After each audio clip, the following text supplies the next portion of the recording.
Bom, pessoal, então vamos dar continuidade então às palestras da manhã. É um grande prazer poder contar aqui com o Dr. Saraiva, que dispensa introduções, mas é professor titular de cardiologia da PUCamp e realmente uma pessoa que tem vasto conhecimento nesse assunto e coordena vários estudos nacionalmente no tópico de pacientes clínicos. E a gente tem o prazer de trabalhar junto em vários desses estudos. Então, Saraiva, muito obrigado pela presença. É um prazer tê-lo aqui. Eu queria fazer o meu agradecimento ao Renato, que é o coordenador desse curso, pelo convite. Nós temos estado juntos em vários encontros e pessoalmente em vários estudos que têm influenciado aí muitas mudanças terapêuticas. Eu queria cumprimentar, em nome da professora Helene Heileck, nossos convidados internacionais. Welcome to Brazil, we are very, very welcome.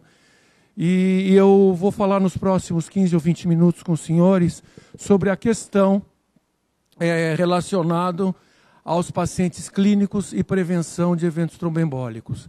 Na realidade, vocês vão ver, esse aqui eu chamo sempre a parte pobre do tratamento, ou vamos assim dizer, a parte pobre de toda essa cadeia, porque nós estamos discutindo prevenção.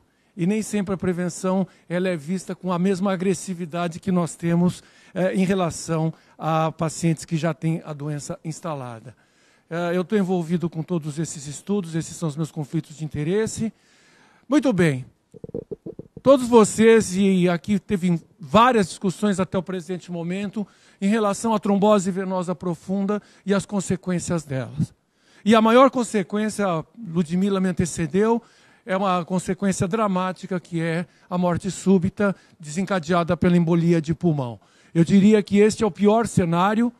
É um cenário que, na América do Norte, é a primeira causa prevenível de morte em pacientes hospitalizados. E quando nós vamos vir para o Brasil, os dados do SUS de 2010 apontam que o tromboembolismo pulmonar é a primeira causa de morte hospitalar. Muitas vezes, dentro do hospital, nós acabamos achando que o paciente morreu de sepse, ele morreu de infarto, ele morreu de uma complicação cardiovascular. Mas a principal complicação cardiovascular de morte em pacientes internados é a embolia de pulmão, seguida pelo infarto do miocárdio e por outras causas. Vocês veem que a própria infecção, os nossos dados do SUS, ela está em 4º ou 5º lugar, mostrando a importância do assunto que nós estamos aqui discutindo. Esse diapositivo, ele mostra um dado que é muito importante. Nós sempre nos preocupamos em fazer prevenção de trombose em doente cirúrgico. Mas quando nós vimos para o doente clínico, muitas vezes esse paciente é esquecido da prevenção. Principalmente pacientes que estão em internação com uma série de comorbidades, e a prevenção ela é, vamos assim dizer, preterida. Entretanto, a hospitalização em pacientes agudos, ela aumenta em 8 vezes a chance de um tromboembolismo venoso. Ela se desenvolve normalmente em pacientes agudos em 10 a 30% e por volta de 70 a 80% das embolias de pulmão vêm de pacientes clínicos que tiveram um fenômeno, uma trombose venosa. Então, ou seja, nós estamos diante de um cenário que o paciente cirúrgico, nós temos a clareza do conhecimento das condutas e protocolos de prevenção, e nem sempre isso acontece com a mesma intensidade nos doentes clínicos, aonde os guidelines deixam claro a importância da prevenção.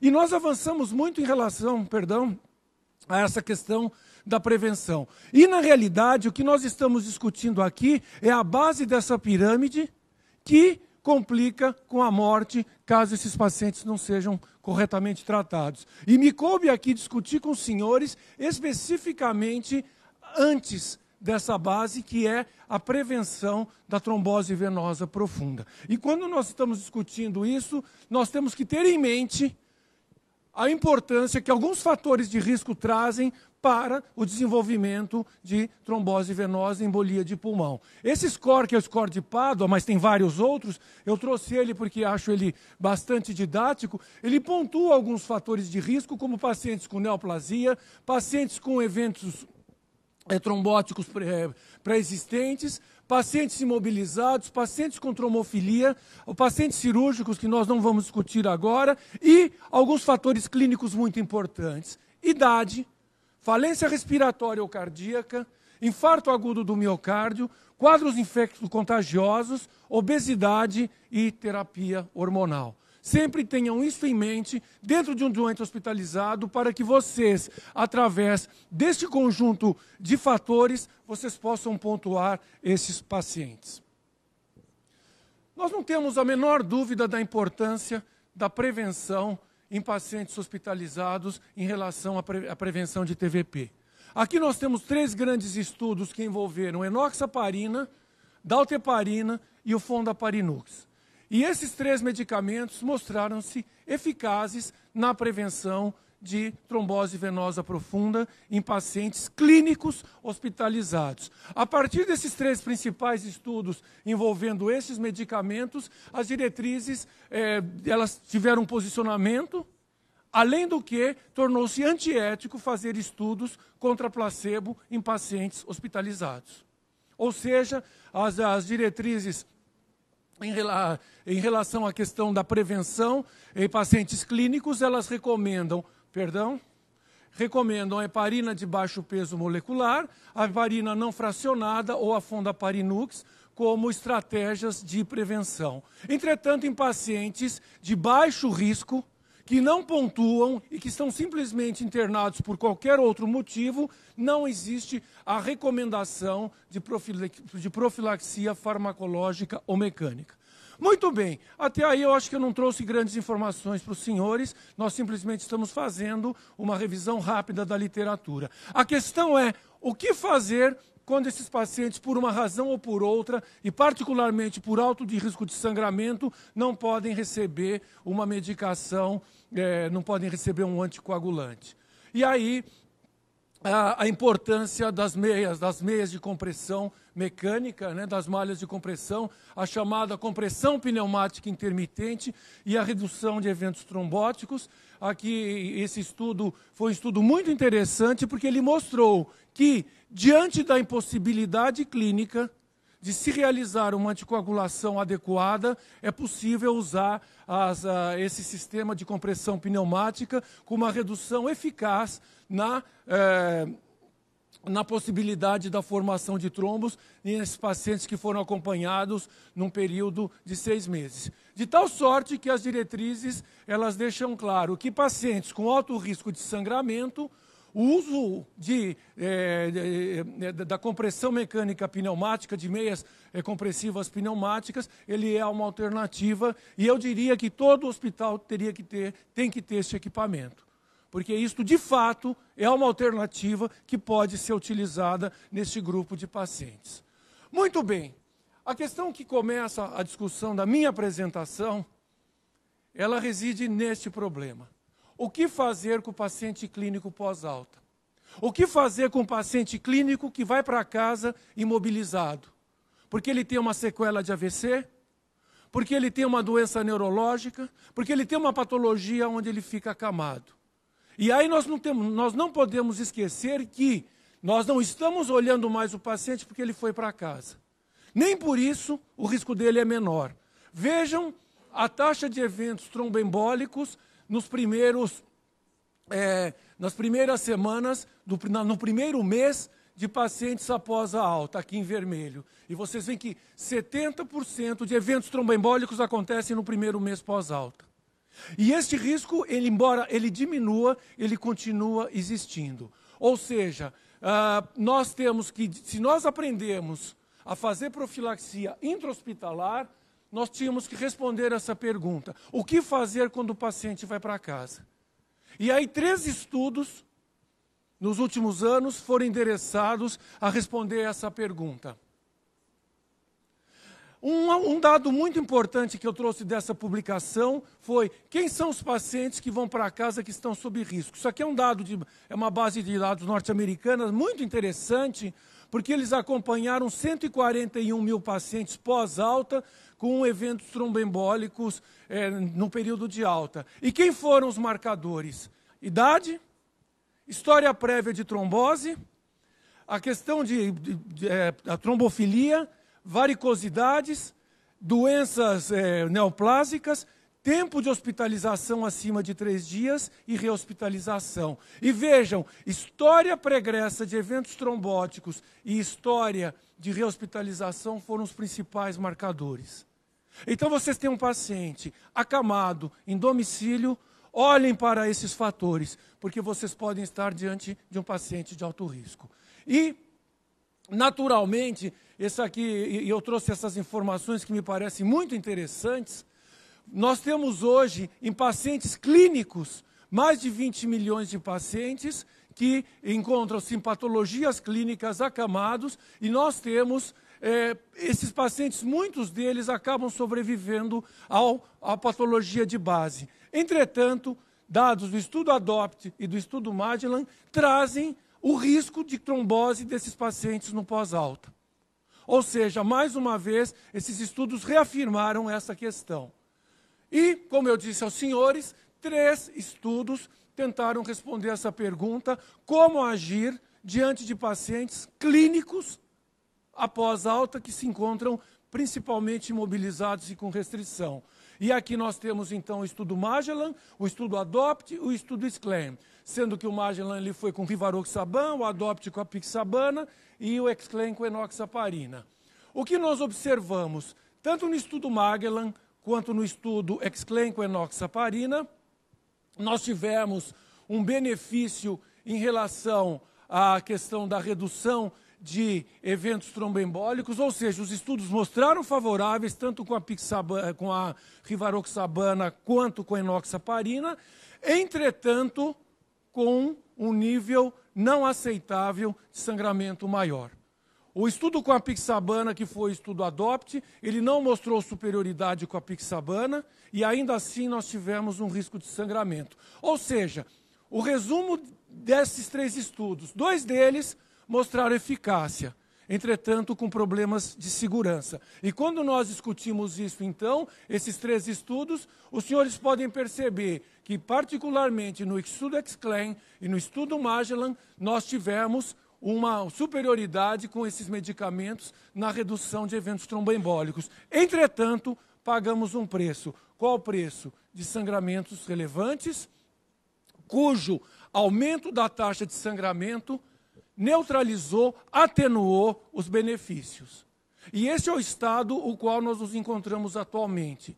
Nós poderíamos usar um novo anticoagulante, nós poderíamos usar enoxaparina, em que pese que usar medicamento injetável em domicílio é um problema, mas nós pagamos um preço, e esse preço é o sangramento. Então, embora, de um lado, nós tenhamos benefícios, nós ainda temos problemas relacionados à segurança. E diante desse cenário, é que alguns estudos eles vêm sendo propostos, mas as diretrizes elas têm um posicionamento claro. Neste momento, para pacientes clinicamente enfermos em pós-alta, não existe a recomendação clara do uso de anticoagulantes. Ok? Diante disso, algumas propostas têm sido feitas. A doutora Débora, eu não assisti à conferência dela, mas certamente ela discutiu com os senhores o papel do dedímero nesse cenário. O dedímero é um marcador que tem problemas de especificidade, mas ele tem sido extensivamente estudado como um marcador em pacientes clínicos. E o que nós observamos é que o dedímero está associado a algumas condições mórbidas, como idade avançada, como estados infecciosos, como o AVC, as neoplasias, a insuficiência cardíaca descompensada, a duração da hospitalização e a gravidez. Em que pese que o dedímero ele possa ser um marcador de atividade de fibrinogênio e não necessariamente um diagnóstico de uma formação de um trombo, ele tem, pela baixa especificidade dele, as diretrizes não têm recomendado a dosagem do dedímero em pacientes clínicos sem evidências de eventos trombóticos. Então, fazer dedímero de rotina não está na recomendação. O que eu trouxe para esta discussão, que é uma provocação, é que alguns estudos têm mostrado alguns dados muito interessantes. Só que é um dado com 500 pacientes na China, acima de 60 anos, imobilizados por mais de 3 dias, com patologias clínicas, e que eles fizeram a dosagem de dedímero e definiram o dedímero elevado acima de 500. E esses pacientes, então, foram acompanhados através de ultrassom ou através de, obviamente, da clínica, para ver se desenvolveram qual era a relação desses pacientes clínicos idosos com patologias clínicas e risco de evento tromboembólico. E o que foi observado? Que o dedímero foi um marcador para o desenvolvimento de trombose venosa. Muito bem. Até aí, uma informação a mais para os nossos doentes clínicos. Um outro dado muito interessante, ele diz respeito, enfim, isso aqui eu já mostrei para os senhores. O que eu queria trazer também é esse outro subestudo do estudo Magellan, onde o dedímero aumentado ele foi marcador para eventos tromboembólicos na situação onde ele estava 2 vezes acima do normal. Ele estratificou o risco desses pacientes e aqui, então, verificou-se, isso aqui são dados pós-análise do estudo, eles não têm valor para intervenção, mas eles geram hipóteses muito interessantes. E o que o Magellan mostrou é que indivíduos com dedímero elevado, subgrupo de pacientes com dedímero elevado, eles poderiam, sim, ter um benefício na relação de eventos trombóticos comparado com a questão do sangramento com a rivaroxabana. Bom, o que fazer então? Fazermos novos estudos. E é este o ponto em que nós nos encontramos. Redesenhar alguns estudos para que nós possamos tentar achar grupos de pacientes de risco que possam se beneficiar de terapia anticoagulante na clínica. Um desses estudos é o estudo APEX, que eu particularmente estou envolvido aqui no Brasil, e que está comparando a enoxaparina durante a fase hospitalar com betrixabana, depois betrixabana contra placebo. Aí vocês vão perguntar, bom, mais um estudo com mais uma molécula? O interessante do APEX é o desenho dele. Ele está envolvendo pacientes que têm alto risco para evento trombótico. Idosos, se não forem idosos, tem que ter o dedímero elevado ou uma série de fatores de risco. Gente, qual é a jogada? Tentar identificar pacientes sob risco para ver o melhor benefício. Esse estudo está encerrando este ano e eu creio que em 2016 nós teremos respostas interessantes para dar aos senhores. Interessantes para o bem ou para o mal, mas serão interessantes. Em relação a um outro estudo que eu quis trazer, é um estudo que está sendo coordenado aqui no Brasil pelo professor Renato, um estudo muito interessante, que é o Mariner. O que é o Mariner? O Mariner, na verdade, é um estudo com a rivaroxabana, em que ele está redesenhando o risco hemorrágico. Vejam que interessante. Ele vai usar uma dose menor para pacientes com disfunções renais, e muitos desses pacientes, eles são acamados, são clínicos, são idosos e têm disfunção renal. Ele não vai permitir dupla antiagregação plaquetária. Ele vai acompanhar os pacientes de uma forma de pacientes sintomáticos até o dia 45 dias. Em outras palavras, ele está discriminando um subgrupo que tem maior risco de sangramento para atenuar aquilo que acabou prejudicando os resultados do Magellan, que foi a questão do sangramento aumentado. Nós esperamos, com esses 2 estudos, termos um entendimento melhor de qual grupo de pacientes pode ter uma eficácia acompanhada de uma maior segurança. Eu queria concluir a minha apresentação voltando um pouco para a vida real. Isso aqui são dados de um registro chamado Endorse. O Brasil participou, o Endorse não é um registro novo, ele tem aí por volta de 7 anos. Mas vejam que interessante, o Brasil participou com 1.200 pacientes. E o que nós vimos? Que nos pacientes clínicos que tinham risco para trombose venosa, só 59% estavam recebendo profilaxia. Com todo o estado da arte, com toda a compreensão, com todo o entendimento, nós ainda temos um grande gap entre aquilo que se recomenda e aquilo que se faz na prática. E eu espero, diante de uma plateia de líderes, que nós possamos progressivamente reduzir esse cenário que expõe tanto aos nossos pacientes hospitalizados. Estou retornando àqueles pacientes que deveriam receber profilaxia. Eu queria concluir a minha apresentação, em primeiro lugar, dizendo que pacientes clínicos têm um alto risco de trombose e, portanto, eles precisam de tromboprofilaxia dentro da hospitalização. Segundo, que nós ainda não temos um cenário claro do que fazer com esses doentes após a alta, e esta é a grande pergunta que ainda precisa ser melhor definida.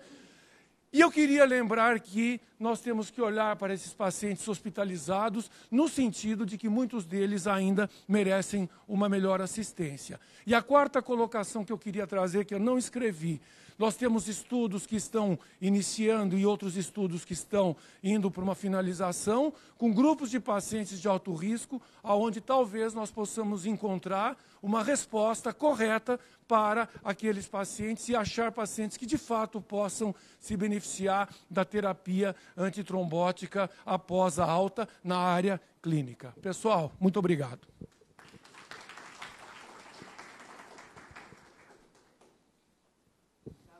Excelente apresentação. A gente realmente está vendo que esse tópico vem evoluindo muito e não como no campo de outras profilaxias, como os pacientes cirúrgicos.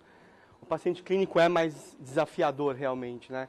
E eu acho que a grande palavra que a gente vai estar vendo nos próximos anos é realmente a estratificação, é tentar identificar quem é o paciente que mais se beneficia, uma vez que sempre que a gente está dando um tratamento de antitrombótico, seja um anticoagulante, um antiagregante, a gente tem um risco intrínseco, que é o risco de sangramento. Então, o risco tem que ser avaliado dinamicamente. Então, acho que a palavra realmente que vai ajudar demais esses estudos, e que é o desenho dos estudos mais modernos, é como a gente tentar estratificar melhor esses pacientes, achar quem é aquele doente mesmo de alto risco, para que a gente não ponha todos no mesmo balaio de gato e dilua, eventualmente, um possível benefício da profilaxia.